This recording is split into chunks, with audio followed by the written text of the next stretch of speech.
Hello everyone, welcome to Whatifisseibecomes the True Dragon of Rias Gremory Season 1 Part 1. Before we start, please go support marcusbm2005 for writing that awesome fanfic. Now let's begin. Prologue. The land that was used as a battlefield against a beast had been transformed by the massive amounts of power that had been used on it. It had cracks that seemed to eat up the bodies of the dead soldiers, blood had made new rivers and lakes. Mountains of dead everywhere. And at the middle of all this carnage was the beast itself, Trihexa, standing on its life's work, giving off a hauntingly terrifying aura. All around was the few still standing, magic sources, senjutsu weapons, scared gears and runes all at the ready. Many were bruised or already half a leg in the grave. The beast then roared, cracking the land under it, making some fall down as they no longer could take it. It started preparing the biggest magic circle anyone has seen, it kept growing and gaining more and more layers on top of it. It was preparing the spell it was feared for, its power alone was already made the whole supernatural world fear it, but this spell was what gave it its name. Trihexa, it would break every plane of existences in only one use of this spell. The power it was gathering would make Great Red with 2 or 5 boots look like a joke. The beast suddenly looked down towards a crater with its full attention. The spell Lucky was slowed down thanks to this, but what could make the beast itself give its full attention to anything that wasn't at least at office or Great Red level of power? Suddenly a crimson light shot out of the crater, hitting the beast head-on, leaving what seemed to be the first real wound. It roared at this being's ability to hurt it. The wound didn't heal as the others had. It hurted a lot too. Out off the crater came an armor person. His armor had 2 gained wings coming out at the back of it, a long and sharp metallic tail.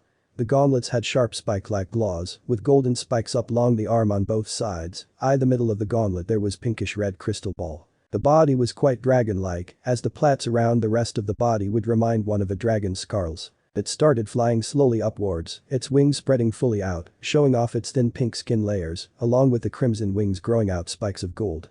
His helmet had 2 pink eye slits and a horn behind them each, while the rest of the mask made the face of dragon with its mouth closed. Sparkles started falling off him as he got higher up, his power now started oozing of him. The one and only reddragonemperor, Issei. He was now as high up as the beast head, both glaring each other down, their auras fighting each. Issei then turned his head for a few moments to a small group of people on the ground.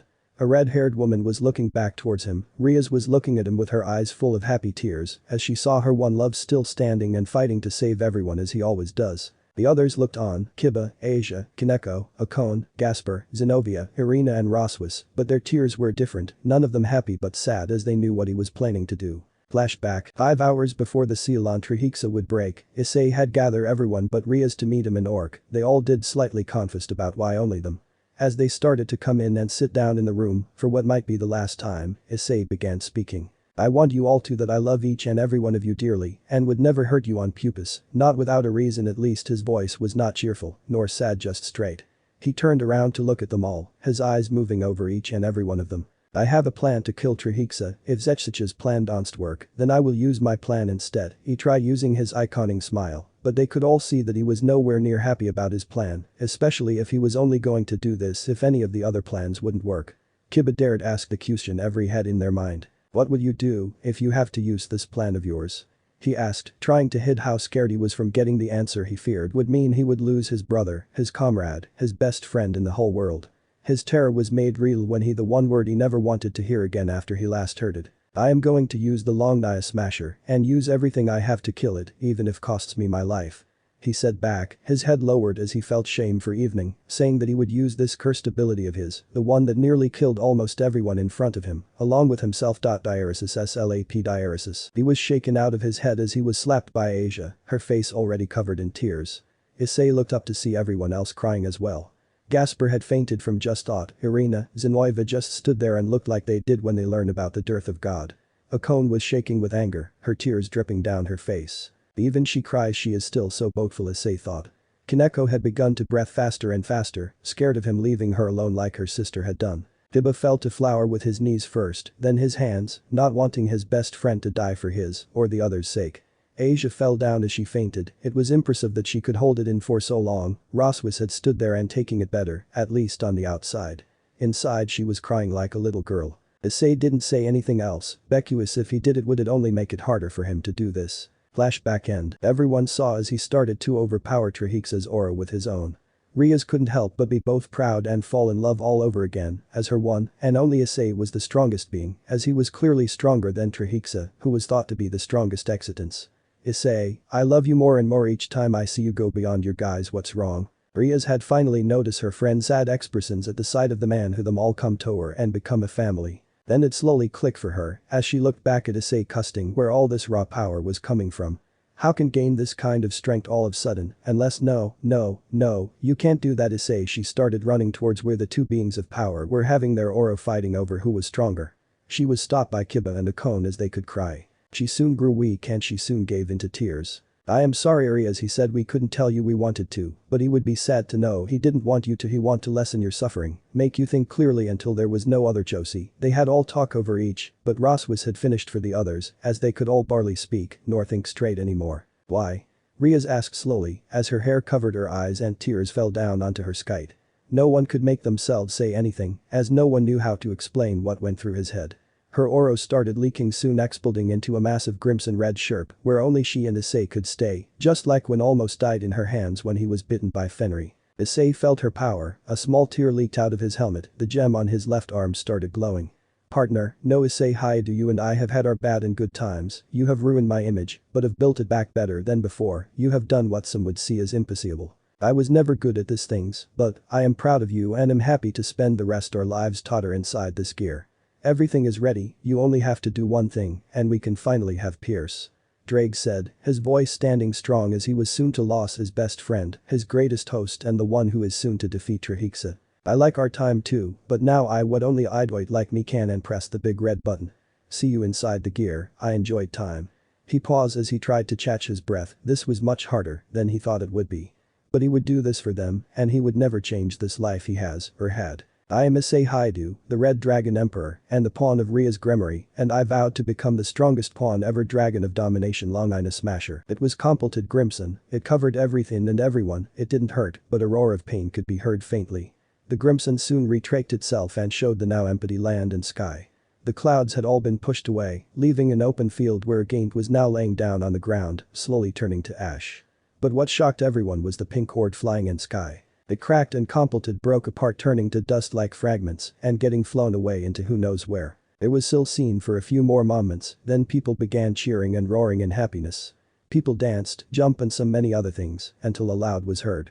They all looked towards the Rias of Gremory as she was letting her power go completed on a rampage, her anger and sadness made Snape, and the happy people celebrating had not helped. The ground kept breaking, destruction magic was sent out in waves, injuring people who stood too closely.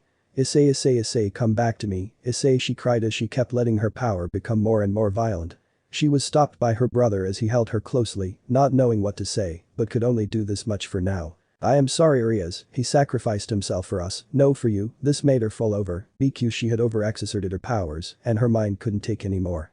She remember only the face of her beloved Issei as everything went black. Unknown time and place. The gained red dragon was looking at a colorless ball, as all of a sudden people dressed in white robes moved up besides him, only two of them wearing their own cloths. They all knew why they were here, this happens every other century as another red dragon emperor dies, he joins everyone else inside the gear, as only a slate of fire former selves. Braig looked at the ball, as it started getting color, soon images started swirling around it, all too fast to get a good look at them.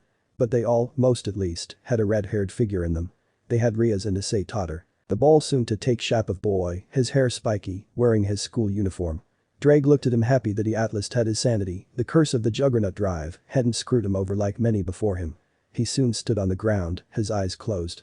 When he opened them something different happened, a massive wave of power hit a group of hooded figures, sending them all flying. Drake and the two other sane past hosts stood and took the hit, still getting pushed a few meters backwards.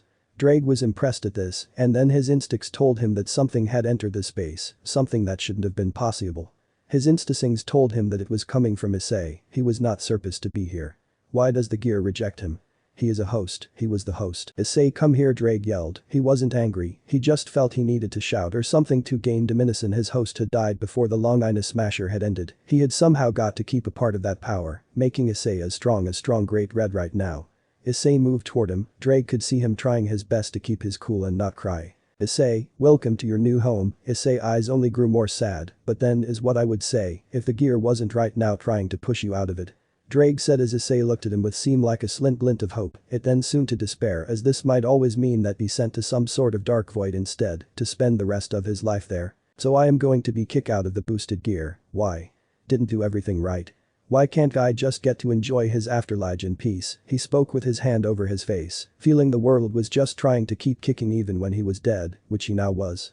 Drake started chuckling a little bit, it soon turned to a much louder laughter as he roared proudly. Issei Haidu, you must forgive my sudden laughter, but no one is taking away your afterlife, rather the gear is trying to release you from this, somewhat comfy, prison as you have things inside you that aren't a part of the gear normally. You have Ascalane and a part of the divding inside you, and power to match Great Red, therefore you have been deemed as peace fussed into the gear, not a host. Drake spoke with great joy, his best has given a chance he always wanted for himself. You have been offered a chance to start over and live a new life, and this my personal favorite part about this, as in reincarnate of me roared Drake proudly, his joy oozing out of him. His strongest and the host he was proudest of had been given a new life by the same thing that took his life away from slowly. Issei looked up at Drake with tears in his eyes, a small smile started forming. I get to go back. I get to back to Rias, he screamed happily, as tears now streamed down his chins. He looked towards Drake with joy, happiness and hope for him and Rias being together again. So Issei, this will be where we part, maybe forever or maybe for many years. But I will try and come meet you again with my next host, to see you again. But starting soon, anything left to say to me, old friend? Drake asked as what looked like a smile was formed on his face. I'll see you soon or I'll come find you, you old lizard. I'll show how to be real dragon, he declared as he pointed his arm towards Drake, as a challenge was made between the two dragons, both smile at each other before a green light started consuming Issei. The light soon dissipated and Issei was no longer here, only Drake and his past host. He would soon be sent into a sleeping state until he would be awakened again. I'll miss you Issei, I will truly. Chapter 1. Troublesome Dragon. Familiar Forest. A familiar forest, a place or demission of sorts that only really the devil faction got to use, but upon the alliance that was formed, it was deemed to be worth opening it up to other members of the alliance, so it also meant that Zatauji, the familiar master, had to train new familiar masters, just so that he wouldn't end up ruining himself trying to please all the visitors. It had been going well, none of the new recruits had messed up too badly yet, although one did almost get killed by a Hydra and Anger Tiamat in the same day, but besides that one time nothing too bad. The familiars hadn't really had major change to their behavior, they almost became friendly towards the devils, angels, fallen angel and other species. Almost like they just wanted to leave this place, which no one could blame them as this place was quite glumly to look at and had two major threats that would kill if anger enough. But today was one of the, as of now, weekly periods where you go with a peerage, a deck or whatever you had and get yourself a familiar. A whitish light circle, with runes and signs of the Gremory clan, started forming. Appearing out of it was a group of 10 girls. They all more or less shared in a similar dress coded, that being a long-sleeved black blush with skin-tight black pants on. They all what seemed like normal everyday shoes, but the thing that about them that stood out most of fire cloths was the famous crimson red rose, symbolizing them as servants of the Gremory clan. But two of the group stood out more, as they pearly white hair and ears. These were two yokai, turned devil through reincarnation by the evil pieces system. Those two were the queen, Nin Haji, a young girl who grew most of her life without much of the supernatural until her late teens when she was approached by her soon-to-be king. And the king was a more mature version of her queen, as she had started to gain the supernatural growth spurt, making her look quite like her older sister and former king. Her name was Kaneko Taoju, and one of the peerage owners guarding the Gremory clan head, Rias Gremory. A few months after the loss of her beloved and the one she had hoped to mate with, sacrifice. She along with her former peerage were the rank of high-class devil. Some of them, namely Kiba, Asia and Akon, destined to stay with Fire King as her servants, Will Kaneko, Roswas, Zenobia and Gasper, became their own kings. They all decided though to stay loyal to their former king, but not as servants, but as her guards. All swearing an oath to serve the Gremory clan as kings under it.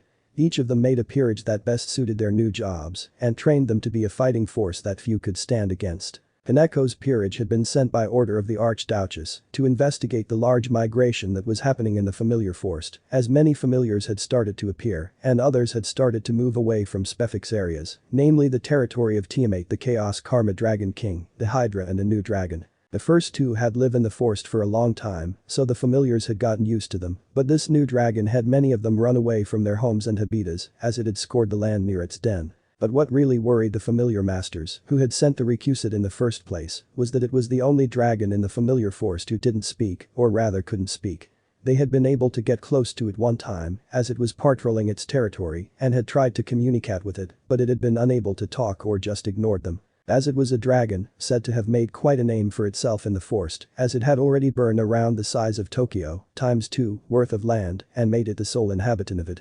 It was deemed to be threat or possible threat where people of ultimate class and above were to engage if it made a wrong move or something else to threaten the forest and its other inhabitants. Akeno and her peerage had been ordered to try and talk with this dragon to see if really was incapable of talking, if not then they could be able to get it to move to the dragon territory or maybe stop burning down the forest at least. If it was true that it couldn't talk, then they might have to get it under control somehow or maybe if the dragon saw them as prey or threat, then they might have to kill it. Something which the familiar's masters weren't very happy with, but if it happened, then so be it. Do all the orders we've been given by Lady Gremory, we will split into 2 teams, one will be on the ground and the other will fly. We will have a communication devices in our ears so that we can share information about its location and actions. Spoke Kaneko with much more mature voice compared to her older stoic one. It had a bit of energy in it, but not as much as her peerage, but it made her much more friendly to be with. And she liked it anyway, it was nice being like this. They all nodded, as they remember their briefing they could before they left the Gremory estate.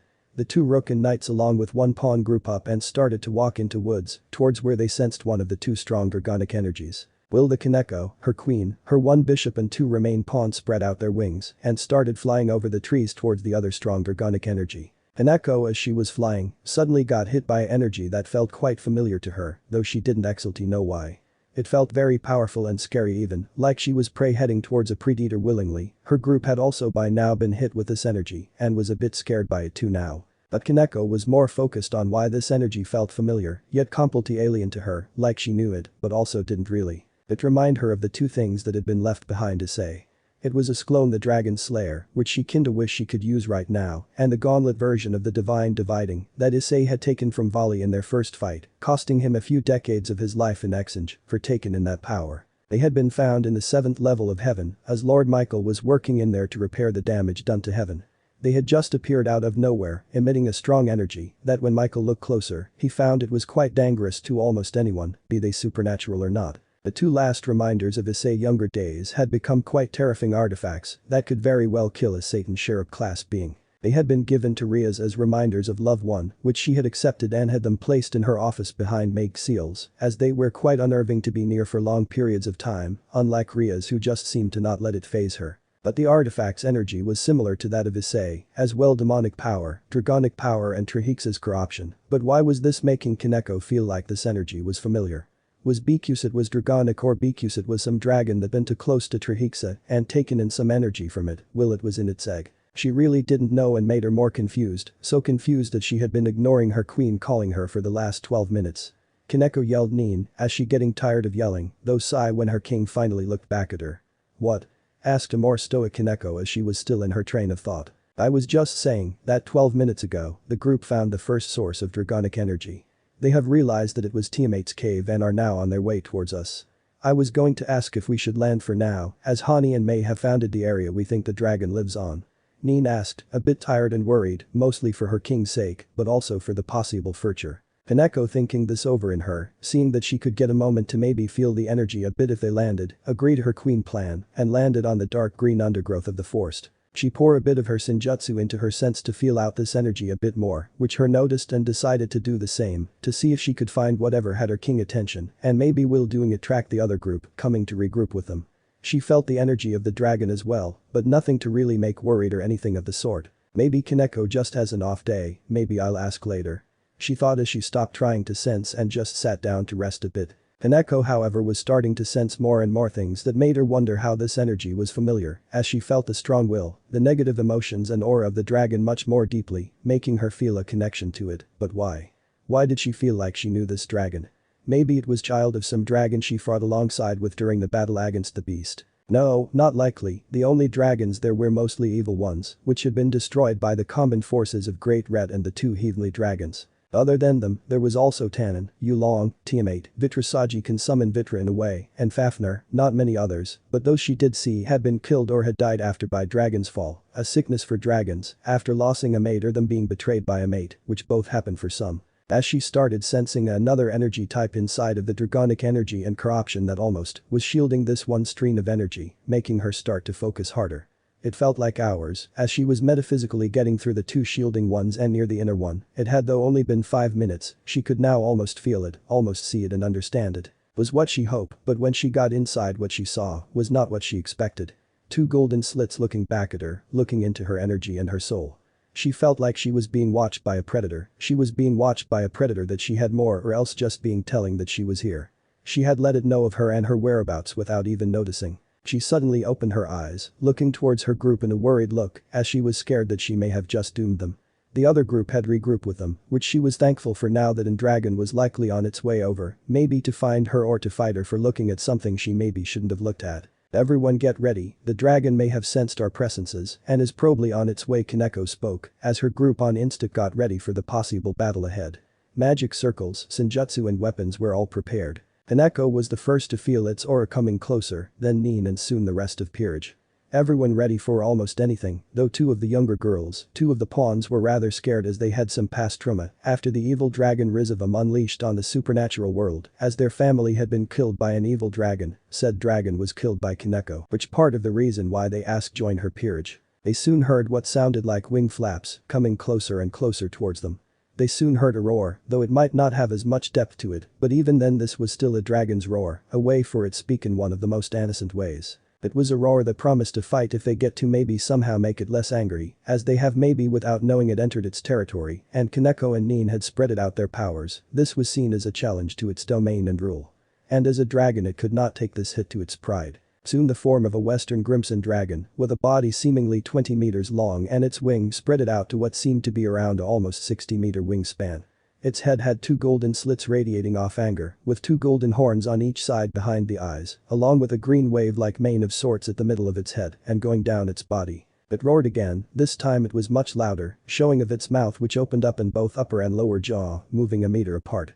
It now hovered right over them as its eyes was shining a powerful golden aura that felt almost like a light spear to all of the girls.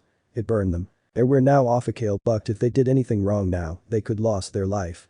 This dragon was clearly a threat to them, as its eyes only could hurt them as if it was a light spear.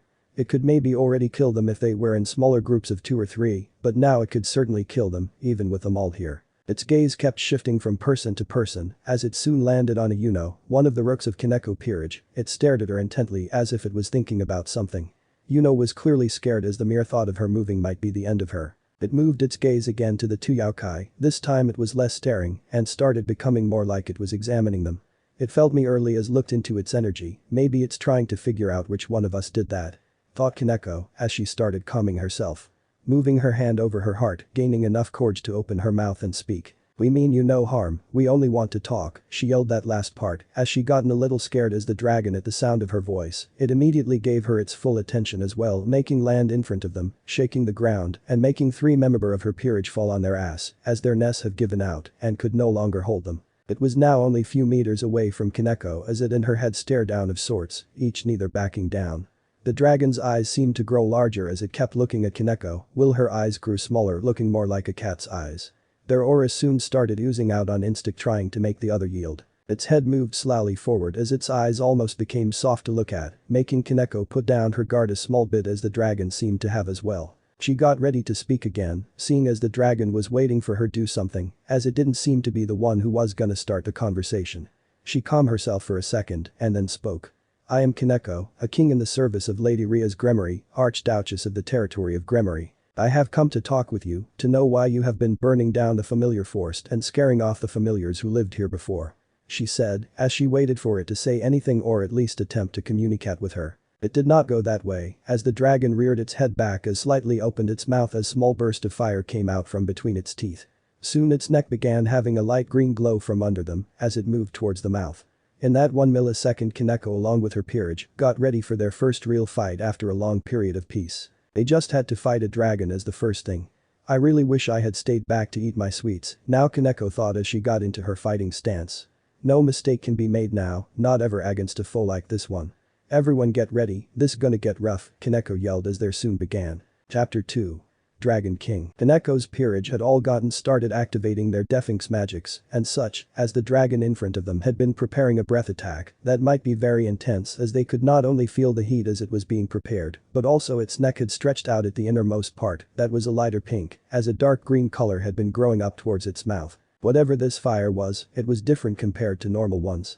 The normal ones would at least always stay in the red and orange color spectrum, beside foxfire and a few others. Whatever this fire could do, they were about to find out as the dragon released dark green flames from its mouth. As the flames was fired at them, they all dodged it in different directions. Both the queen and bishop pieces jump into the air with their wings spreading out as they did. Kaneko was still on the ground, with her 2 knights in front of her, swords at the ready. Kaneko had begun to note down her opponent's powers and other useful info she could gather, while also hopefully making a strategy to counter it and hopefully or at least be able to escape. Linda, Maja go flank it from its left side, Will Neen, and May will support you with magic, Kaneko ordered, as the people she ordered nodded and immediately went into action, her 2 knights at its side in a matter of seconds, while it was being shouted down by Neen and May's combined magical and senjutsu attacks. Kaneko looked over towards her remaining peerage, one of her rooks had shielded one of her newer members, who had been too scared to move. So the rook had taken the attack head on, her cloths had been cleaned off, along with the skin on her forearms. She fell over, as the pawn she had saved sat down on her knees and began to chant a healing spell on her teammate. Mia, Kate and Hina move in to attack from its front and move around it to lessen its possible damage to us all. Hold nothing back, Kaneko ordered again, her mentioned peerage members also nodding and moving in to fight their opponent. Kaneko took a few moments to gather what was happening in front of her. Her 2 knights had managed to leave small dints in both their swords and its carls, while her heir supportive form of her queen and bishop had been unable to fire magic for more than 2 shots of magic before having to dodge a green fireball or its tail swinging at them. A rook and 2-pawn combo has made a bit more impact as it seems its weakest defense was its lighter pink scarls covering the inner side of its body. They had hit a few times there, making it seem to be focus on its defense rather than its offense. It had moved its wings down as extra shields, at least that was what Kaneko thought at first, until it bashed its wings out making a gaint gust of wind, which pushed her peerage away by at least 15 meters, if not more. It even hit the 2 flying in the air. Kaneko had to sink her feet into the ground just to get pushed away. It once again stood there, looking a bit damaged around its stomach, neck and front legs. But it then began emitting a green light from its body, as its carls seemed to repair themselves or grow back. As the light started to die out, they now saw its body fully healed, but its aura had become a little smaller, informing Kaneko that it cost a lot of its power to use this healing light. The weird part that only Kaneko noticed was that this light was quite similar to her friend's Asia Argento, Scared Gear Twilight Healing, a scared gear that emits a green light that heals any injury and people of any race. Is this one of Rizivum's dragon experiments? Had he given it the ability of Twilight Healing? Kaneko thought, as she was soon put back into real time by an incredibly strong punch to her stomach. The dragon had attacked her as she was the only standing enemy right now and the leader of the group that attacked it. Dragons are beings of power, pride and wisdom. They were not feared for only their strength but also their ability to make wise and smart choices in combat. They were truly the apex predator of the world, no wonder the 2 strongest beings were dragons. She was sent flying through about 100 trees, either piercing them or breaking them in half. She crashed into a rock formation and made a meter-deep dent into it, just lying in it for a few seconds until she took a deep and rough breath and looked towards the dragon that was now flying straight towards her, with her peerage hot on its tail. Firing magic and senjutsu balls at it, which it shrugged off as it had now chosen to sole focus on Kaneko, for whatever reason. Kaneko had an idea to why it may be after her, but that reason was too petty for a normal dragon to attack her for. Dragons are beings of pride, making them like to flex off their power whenever they could, but this one was not flexing its power on purpose, but just emitting like any race would normally, but as soon as she tried to look closer at its power it had become angry. This was confusing her and also making her more scared as this dragon was not normal and clearly powerful too. This could be the end if she didn't do something soon, her body was still weak after she got hit and she can barely move as she was stuck in the hard rock. She was trapped. She felt fear starting to set in as the dragon was becoming larger as it got closer and closer to her, with expulsions and magic behind it. Here she was, a so-called high-class devil with the power of an ultimate class when she goes all out, and yet she couldn't even lead her peerage to victory against the first high-level enemy they faced, even she had given them would have been normal, standard and effective orders. And yet with one action that she had thought was only it trying to defend itself, turned out to be easy way to deal with her entire peerage in one swift action. How could she have been so blind to her enemy's resourcefulness and quick thinking? What would he do? What would Issei do? Kaneko thought with solemn thought as she hadn't thought about for goodwill now. At the thought of his name, an old memory of her and Issei together started to play in her mind. So this the thing humans call your life flashing before your eyes. She thought as the memory started to take over her vision. It was short memory of him, but it was a sweet and kind one of the few times he acted like more than a pervert. They were only talking about small nothings and things that weren't really important, but it was for her as one of the few times she was alone with him where he wasn't wearing that perverted grin of his. which had come to miss, as now when people looked at her now with that look it made her sick and made her feel bad for calling Issei a pervert when he was really just boy who couldn't help himself with being true about his feelings. Her vision came back to her as an old line of his gave her strength. "I will always protected you as you are a part of my family," said her inner Issei, his trademark on full display. "For Issei I must live, for Issei I must protect myself, now that he is no longer here," she yelled out, as if for someone to hear, but it was really only for herself. As said those words, her pain and fadgeture had faded and had been replaced with a drive to beat this dragon and go home again. She broke the rock as she pulled herself out of it, landing on the ground, putting herself in a battle stance, getting ready for the incoming attack. She powered up as much as possible. Her fist goaded in a blue energy as small blue balls started to form behind her. Dragon started slowing down as it next started to glow that same dark green light from before. It was preparing for the now full-on battle that was going to begin and would start it with a much stronger breath attack than the first one. It was now right above her, with her peerage too far away to make it stop or maybe miss. It opens its mouth as green flames spewed out, going right at Kaneko, who sent her balls of energy at it as counter, in front of her where they started to spin, and in the middle of the circle that had been formed a blue beam of energy was shot towards the flames. Soon a battle of power had begun between the dragon's flames and the beam of Senjutsu. The two attacks were at standstill, only moving slightly then to go back a bit. Kaneko could feel that she could maybe have overpowered her opponent's attack if she had only been able to power up more, because now she could slow her power up, gaining a slight advantage for each second, but the dragon in turn also realized more its power. It was like she was slowly being filled up and let out her power, while the dragon was already full and was just releasing more power to counter her own. This standstill was going no way until suddenly the dragon got hit by a gained ball of energy fired off by Nin, making it lose its focus and giving Kaneko the chance to push her beam at full towards it. The dragon didn't have time to react as it was trying to regain focus and didn't the Kaneko's beam coming closer to it, but before it even felt the beam coming close, it was already square in the head. It was sent falling down, crashing onto the ground with massive bump. It was out of action for the next few moments, so Kaneko immediately started powering up as she didn't have time to shout new orders. "I just more power, then I can beat this big lizard," she mentally screamed inside her head. Her peerage had all arrived at the scene, seeing their king powering up, while the dragon was slowly getting up. They looked at each and nodded as if they had all just made a plan with a single glance. They all started to attack it in unison to keep it down for longer, so Kaneko could hopefully make it give up. As its body was being slashed, hit and fired upon, it began to take a toll on its stamina as well as its defenses. Its skulls were bending to break or get pierced by the many attacks it was receiving.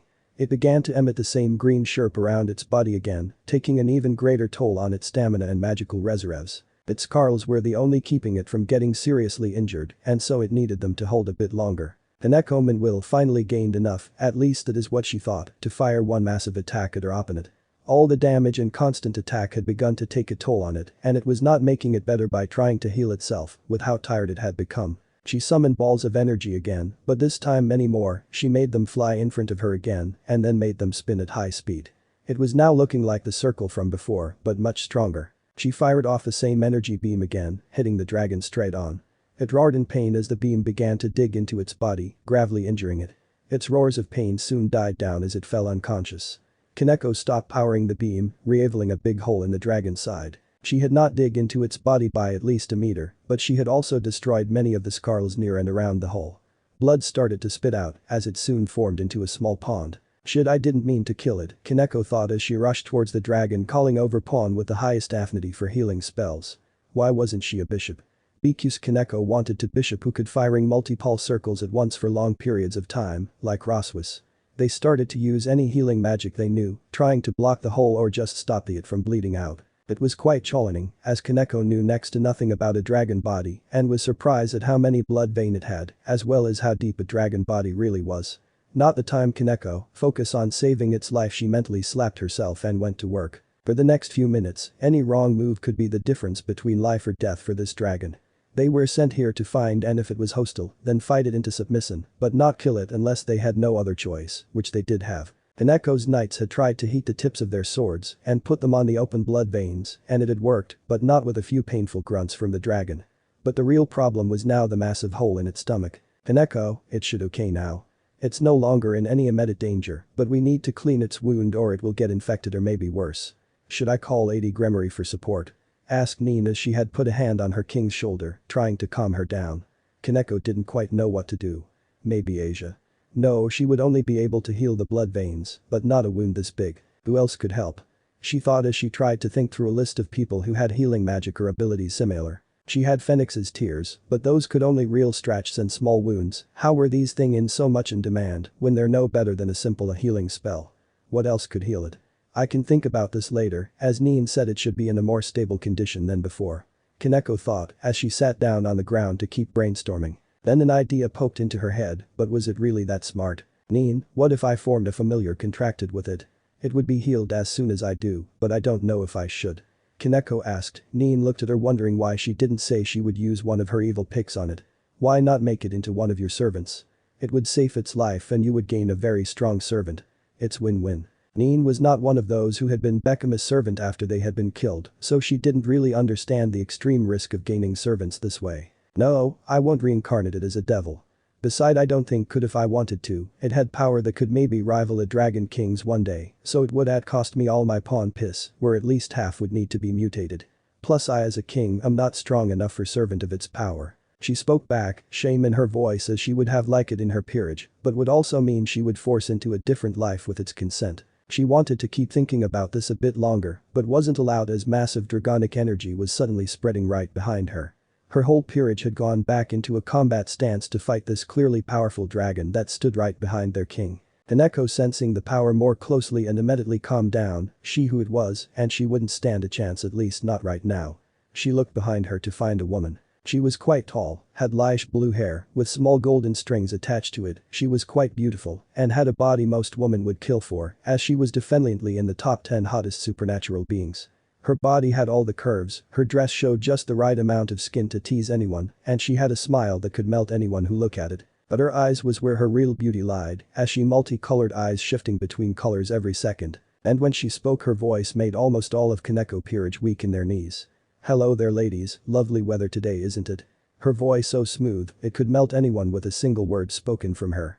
But Neen was not put down by her godly beauty or honey-like voice as she was a hexwell and therefore was just pointless to her and didn't face her in the slightest.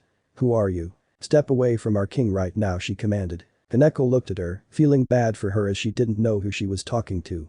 This is too good, I won't even try to stop her.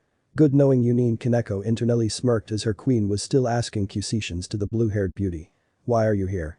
Can't you see this devil affairs? She asked, earning a small giggle from the blue-haired beauty. She raised her arms in peace-like motion, trying to get the queen to shout it down. I am here see what the noise was, as you are in my territory and making me unable to sleep.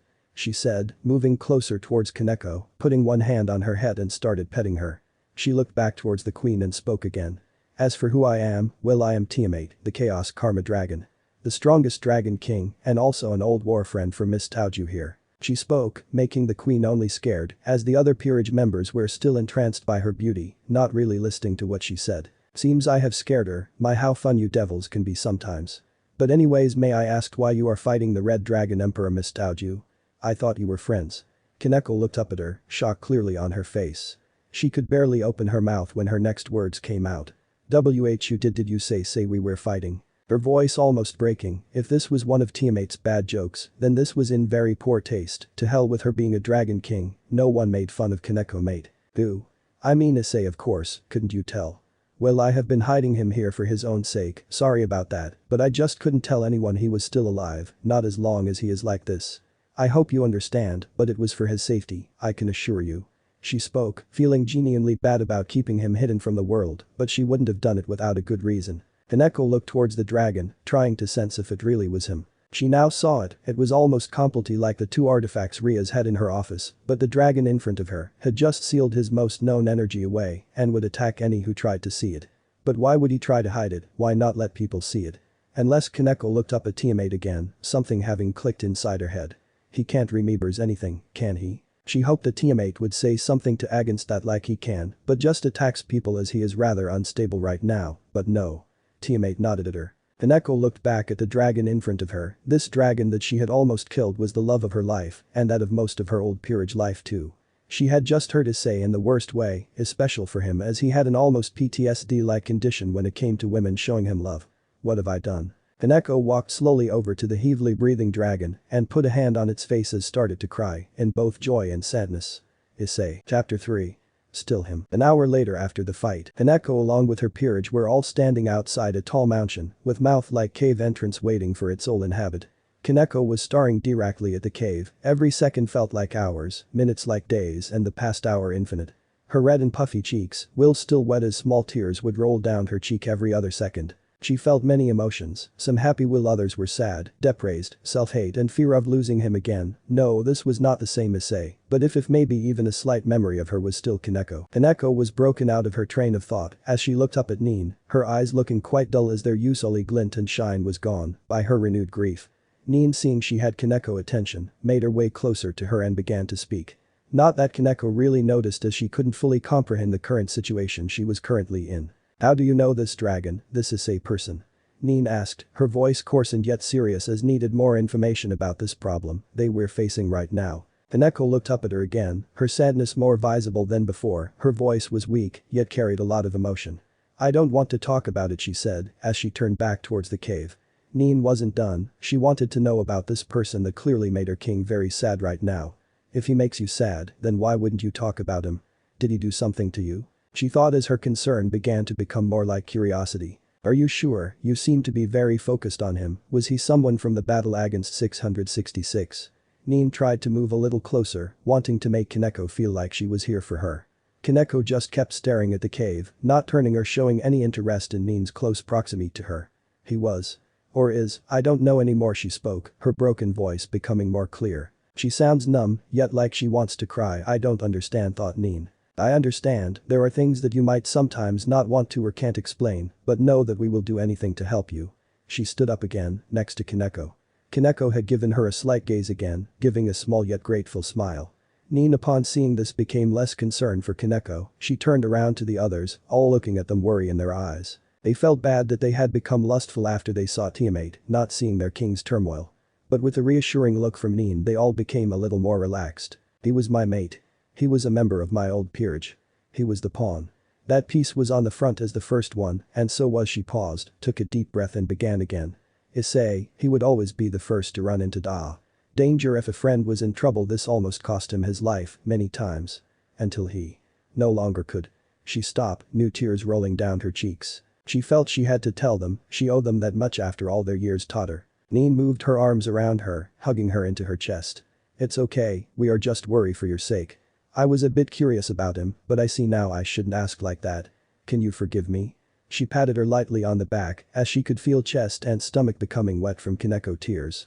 Kaneko nodded lightly, returning the hug. She needed to come out with it and this was now the time to do so. Her eyes became a waterfall of tears as she started sobbing lightly. She hugged Nin back more tightly as if afraid to let her see her face. Nin kept patting her lightly on her back as her cries and sobs echoed around them. Small familiars, like birds, cats, Ferris and Amazon. Some Greek humanoid, look it up. This moment lasted for quite some time, many of the familiars left as soon as ended. Will kept looking, but also went back into the wilds. This was after all Tiamat territory, but they might have come to check out what was happening, as they felt two dragonic energies inside a cave, making them have to check on simple instinct alone. When Will inside Tiamat's cave, "Why can't they just leave my territory? Does no one respect a dragon territory anymore?" "Well my dear, you might have something to do with that, wouldn't you?" Issei grabbing Dragonemperor. Tiamat tone was both serious yet also playful at Issei's influence on the dragon race, sudden more locality. She didn't if she hated it or like it, well deepened on who was visiting that month. She had defiantly maybe scared a few prideful high-ranking devils and such. She was standing next to Issei Unconcusio's dragon body, the wound had sealed by her, it leave a scar, and not a pretty one. "They really did a number on you, didn't they? Thank office that I put those power seals on you, or they would not be alive," spoke Tiamat as she moved closer towards his body, put a hand on his wound. She could feel his heart had come down, as well as he had developed a high temperature, probably to counter any bacteria that had gotten into his body. She suddenly felt like she was being observed, then it disappeared as soon as she felt it. She looked towards the massive body of Issei, a smirk forming on her face. She started poking his wound, feeling him skirming at each poke. "You know, you never were that good at silently observing without me noticing it, so just opens your eyes already, Issei dear," she ordered him, much like a mother would when their son wouldn't wake in the morning. He began to move his neck around towards her, with his tail joining into Sir and Tiamat in a more dragon-like hug. His eyes slowly opened, his golden orb with a green slit going down the middle. "Look at Tiamat's chaotically colorful ones." She put a hand on his head, slowly caressing him. his enjoyment of it making him growl in appreciations. "Oh, look at you, you big scary dragon. You always act so undragon-like whenever I scratch you." She spoke, teasing him. Even if he didn't normal cheeks, you could almost still see his blush as he moved his head away from her hands, making her giggle at his adorable actions. She looked towards him as he looked back at her, both knowing where this next part had to be discussed. "So, you want to be her familiar?" asked teammate, receiving a nod from Issei, making her continue. "I know that you feel this need to be her familiar because she beat you, but you can't leave this place, and you know this." Teammate stated as Issei once again nodded. "No one can know about you being alive, even though most of the supernatural believe that you have just retired after using that power. God, why did Drag not talk you out of it?" She put her hand on his head again, this time just holding it there. How would she explain this to the group of devils outside? What could she do? What would be the right choice? Why couldn't I just let him be when I found him? Did I really want a hatchling that bad? She thought as her forehead started to form wrinkles at the stress she gaining. Issei, seeing his mother worry, started to nuzzle her with his snout, which seemed to work as she let out a more relaxed breath. "Well, I guess this was gonna happen someday, can't hide you away forever, especially when you start burning down the familiar forest." That last bit made Issei move his head away from his mother as he felt the fear only a child could towards their parents. "I will punish you later, but for now let's go meet this devils," she said as she walked out of Issei's embrace. She walked a few meters away and then spoke again.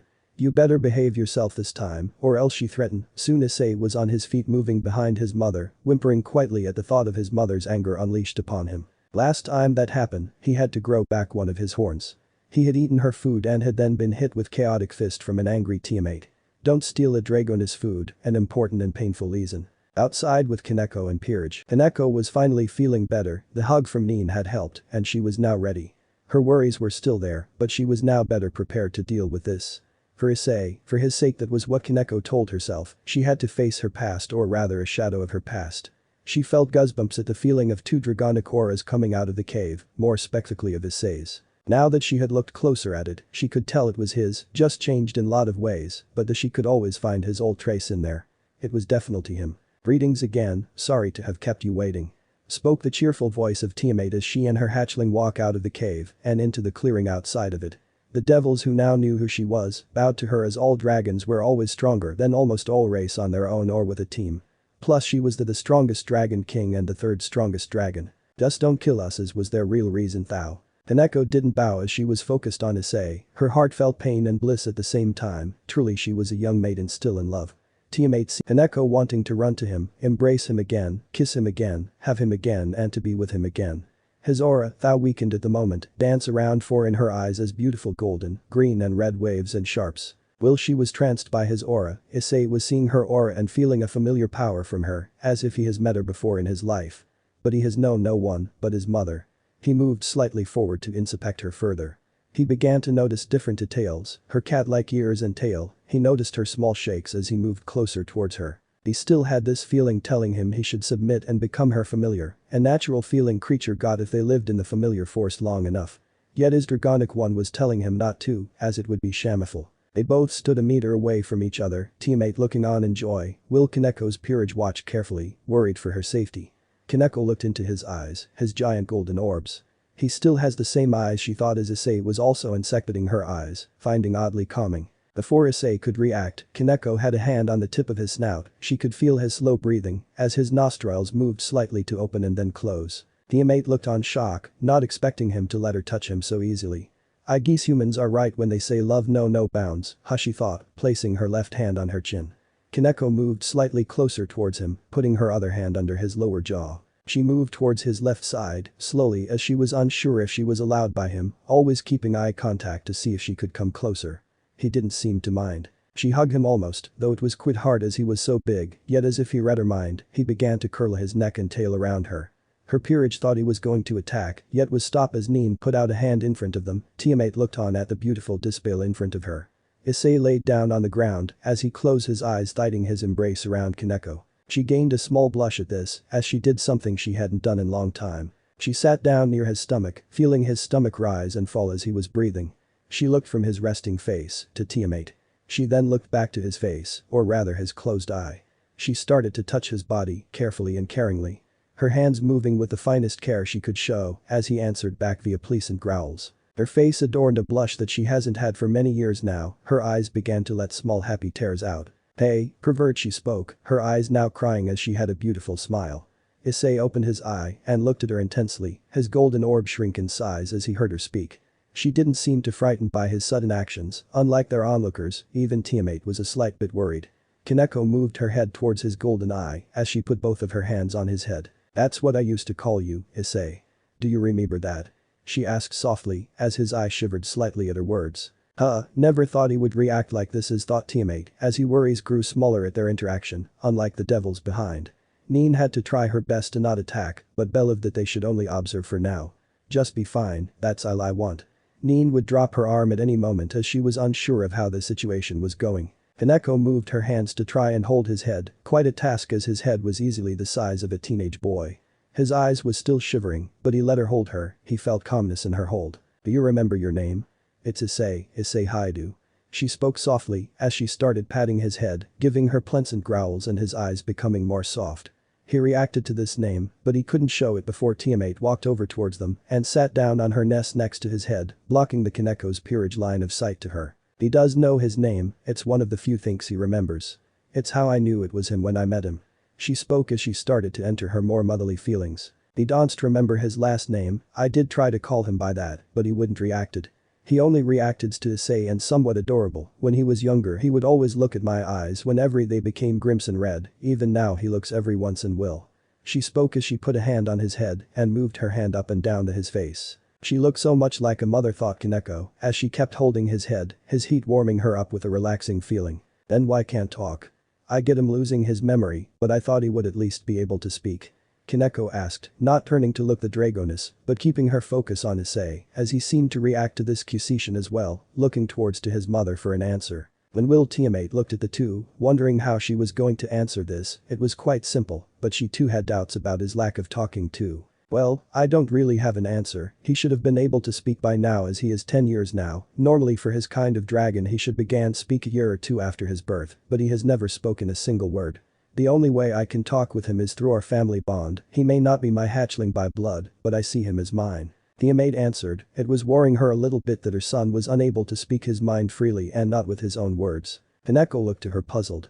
"So is he disabled in way, or is it because Kaneko didn't have time to speak that last bit," as she put the piece together in her head. "He can't speak even though he should have for the last 8 years, he is reincarnated and has different energies in him. Maybe he lost his ability to speak through the procs of reincarnating," she thought, as she looked back to Issei with piety in her eyes, wanting to hear his voice again, but now she may never hear it again. "I have an idea, try to put your head against his head," spoke Tiamat, a small smirk forming her on face. Kaneko was confused by her words, but did it anyway. She put her head on his left side, closing her eyes as she did. Issei too closed his eyes as a reaction to her titan embrace. "If this will work like I think it will, then I won't need to do anything," thought Tiamat, as she had thought about the bond she and Issei had as family, allowing them to talk. So her theory was that when Nekashas find a mate, they make a bond between them, so maybe they could also talk with each other. Will Tiamat was waiting to see if Kaneko and Issei's bond still existed. Kaneko was unaware of this and was really only doing this as a hopeful way to maybe. "Please Issei, talk to me, say something to me. Just speak again, when one last time." She began sobbing quietly, small tears rolled down her chin. A few moments passed as nothing happened, only the sound of Kaneko's cries could be heard. Until she suddenly moved away from his head. She looked at him shocked, as if not knowing what to do. She looked at Tiamat to see happy smile on her face. Did you hear it too?" Kaneko asked softly, hope raising for every second.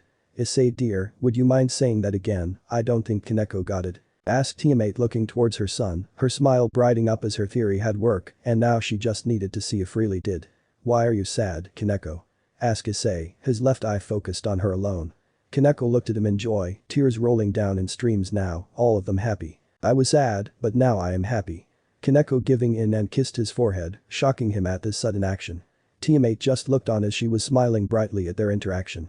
"It seems that even through his loss of memory and his reincarnation, your bonds still exist," said Tiamat as she stood up again, looking at the two. Kaneko was happier than ever, her tears were enough to form a small pond, while unfortunately Issei was more confused than happy. She looked back towards Kaneko peerage, signaling them to walk away from the two, as she and Kaneko had to do something that might let Issei regain his old memories, if only a few. She looked back at the two, giggling a little at Issei's expressions as he was not sure what to do, while Kaneko was crying while hugging him into her. Kaneko, I think it's time we, in one way or another, let Issei regain some of his old memories. She said. Kaneko looked up at her as she said that, her eyes full of hope. I will do everything within my power, if only for just a small one. Chapter 4. Shadows of the Past. Kaneko was looking straight into Tiamat's chaotic eyes, her determination clear to Tiamat. They had been getting ready for Kaneko to enter Issei's mind, but how she was going to was the tough part, as she have to use their bond. She didn't really see how she was going to that with just their bond, but Tiamat had reminded her that through their bond they could now talk again, so if she just focused enough senjutsu into their bond, then she should be able to enter his head.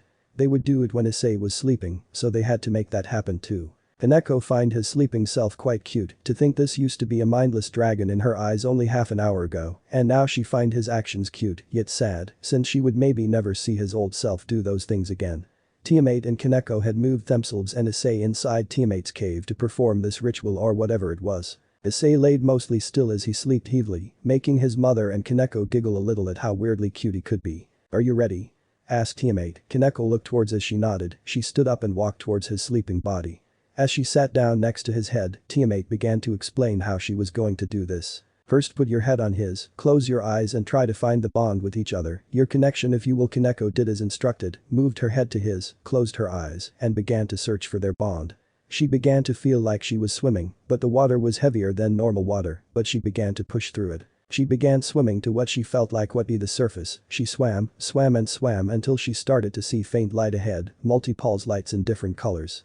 She began swimming faster, reaching her hand out as she breached the surface of the water. She catched her breath, but wait, she couldn't breath.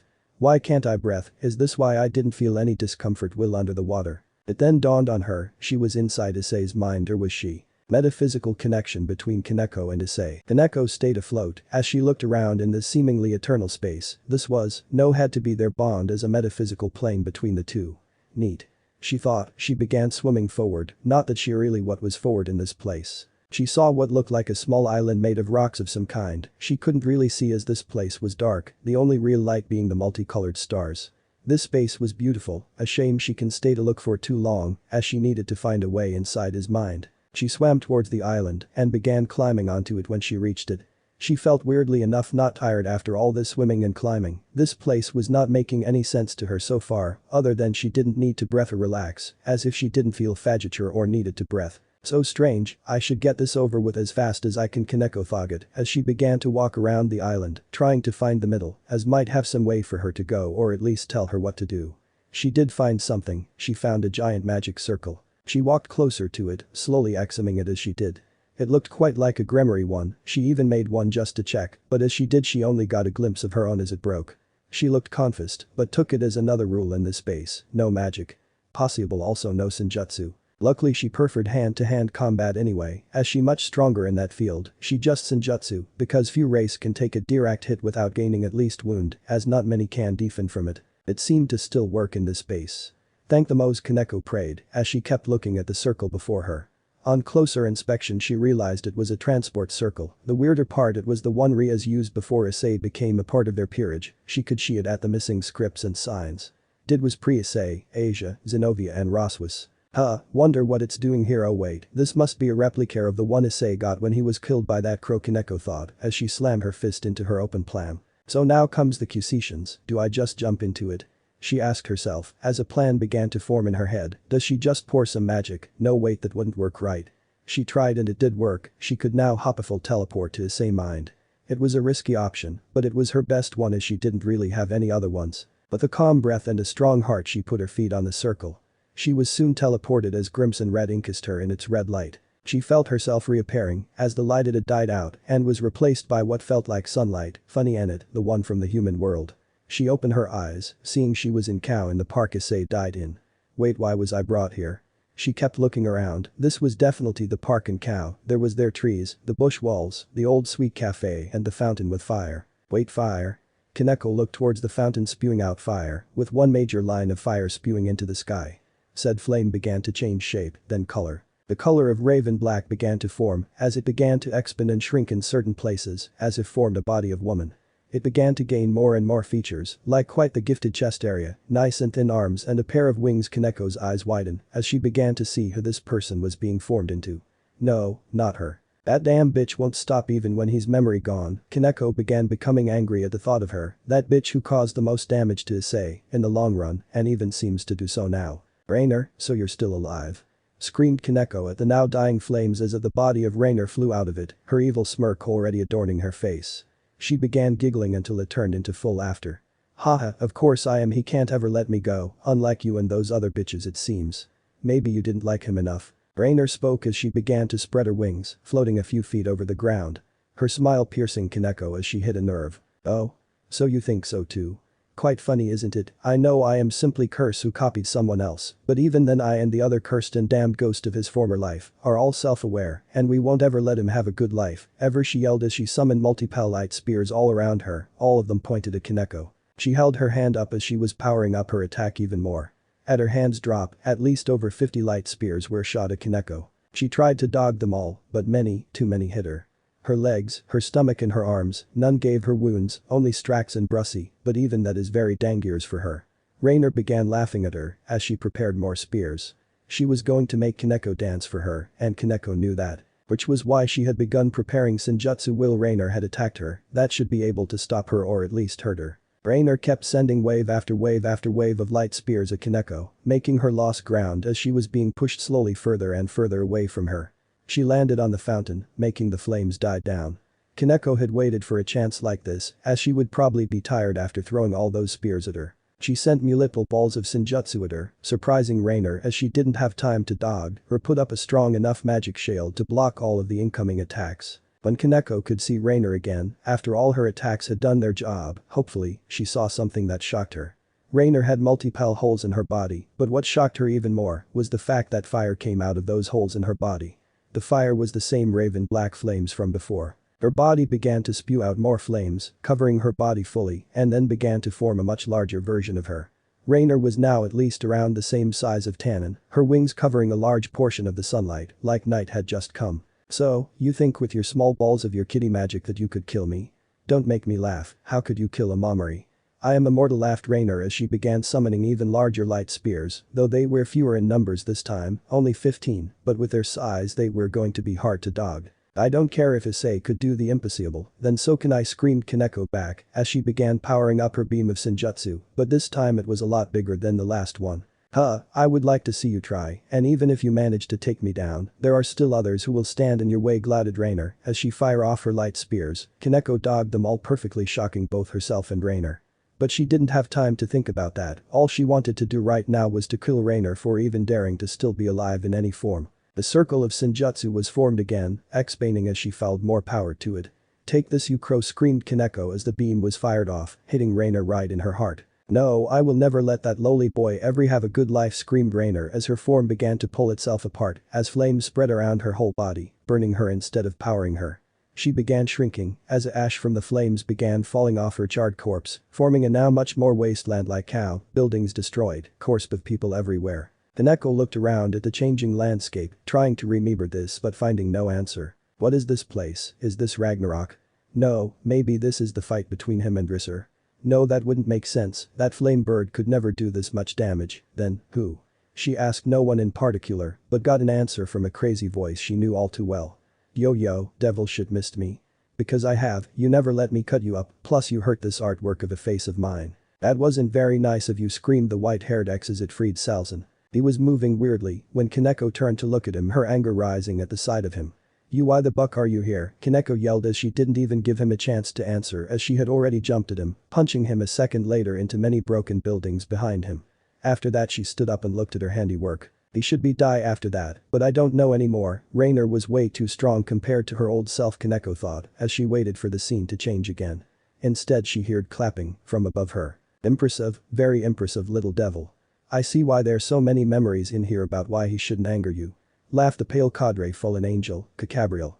Kaneko looked up to see him in his floating throne, looking hardly impressed.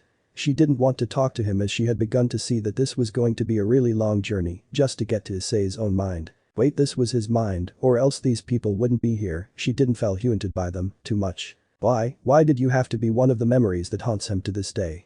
I get freed, I get Rainer, but why you? You only hurt Irina, Asia and Zenobia, right? This is Issei. He will defend us no matter what, so of course you would be here as you hurt those close to him." Kaneko ended that feeling more exhausted than angry, she even giggled a little. Issei let someone hunt him who didn't even hurt him directly, but hurt his friends and family. Such a idiote, she thought as she began to prepare for another Senjutsu beam. Now devil, can't we have small chat? For good old Tim, he was cut off as Kaneko had shot his head clean off with a single Senjutsu beam. Okay, this is already becoming tiresome. Remember, you're doing all this for him, so let's get this done as fast as possible. She slapped her chin as she readied herself for whatever was to come next. A thrown cacabrial was on fell out of the sky and made a gain dust cloud that began spreading out as it consumed Kaneko. It spewed her out again at a half-destroyed school building. It was Cow Academy. So what now? Risser. The Chaos Brigade. Or Volley.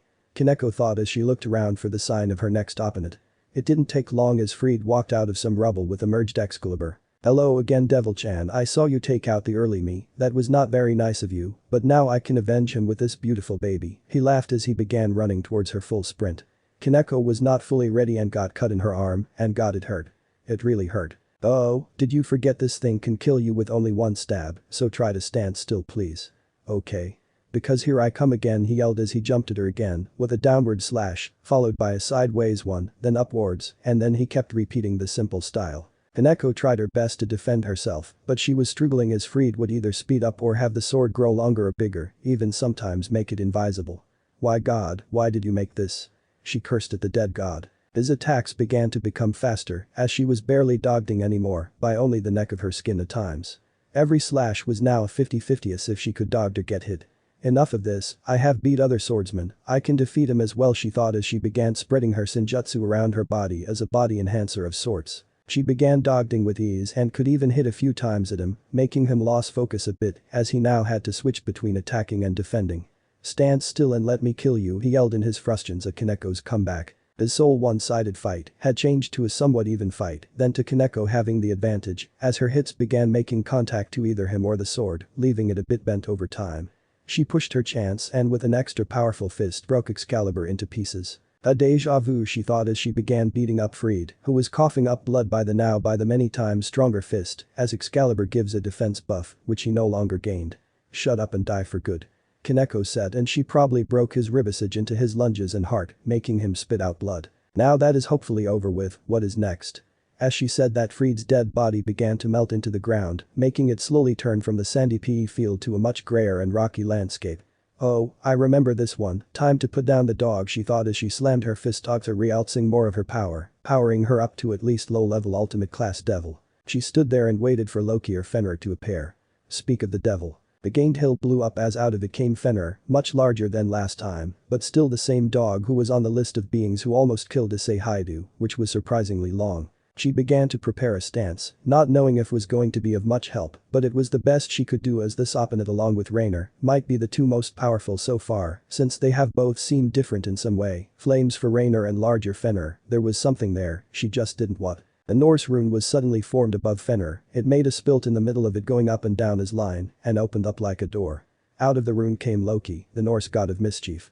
He had an unimpressed look much like he had back then. "So, we meet again, well no matter, I will deal with you and then." "Right, I can't begin Ragnarok in here." "Am you Red Dragon?" Loki seemed more like his old self, this memory was quite similar, it made him seem defenseless, but that was probably his whole plan. Kaneko just stood there and glared at him. He smirked. "So you saw through it, well in my defense when your title is the god of mischief, then can't really always expect to trick people so tiring, let's get this over with." He snapped his fingers as Jormungand repair and a flash of lighting behind him, cracking the landscape around them. Kaneko looked at her opponents, she knows them all as she had fought and suffered against them all. The god-slaying wolf Fenrir, Jormungand, one of the 5 dragon kings, and their father the Norse god foe mischief Loki Odinson. Why couldn't it just be the dog? She thought. Outside in the familiar forest inside Tiamat cave, Tiamat had been looking at the bodies of Issei and Kaneko, sleeping somewhat peacefully. She had felt Kaneko's consciousness had began to travel through to Issei's mind, she had made some weird faces from time to time, she even winced as if she had been hurt. Tiamat had added this up, some sort mental defense system placed into Issei's head, where some people or something defends him from outsiders trying to get in. Wonder if she has to fight people he and she loves. She thought, oblivious to Kaneko's struggles at the moment. She kept her focus on them both, switching at the smallest movement that seemed weird or threatening in some way. As long as they don't hurt themselves too much in the real world, because then they would be pulled out and Kaneko would maybe have to go through all her struggles again. I should have really asked you long about how these bonds work, well, not like he would explain in a way I would understand, thought teammate, as she was known for her brawn in many epic fights, not her wisdom. She began feeling a sticking, no more like a pricking aura coming from the two. She looked over at them, noticing Kaneko was fine, but not Issei as his body. It became more metallic, his scales changed to plates, his horns to gold instead of ivory, even his wings seemed to become thinner somewhat. What is happening? She sprung off her seat as she came closer to Issei, trying to find out what was happening to her son. She then found a gain pinkish gem in his breast. His body began growing slowly, as more became more metallic with skin under it, like he was some form of mixture between his balance breaker and his new body. What is happening to you, Issei? I really wise I had some I don't, even if anyone has expressing with this. She asked herself, as her son was changing slowly in front of her, from full-on dragon to some sort of mutation between his old balance breaker and new body. It looked quite like the Juggernaut drive. You are not wrong to think this teammate spoke a unknown voice, yet it seemed to have come from the gem in his chest. Who are you? Asked teammate, feeling herself being scared. Let me know in the comments below if you guys want the next part. Also check out my other video that has been shown and left. Thank you for watching. If you enjoyed this video please like and share this video. And have a fantastic day. Bye.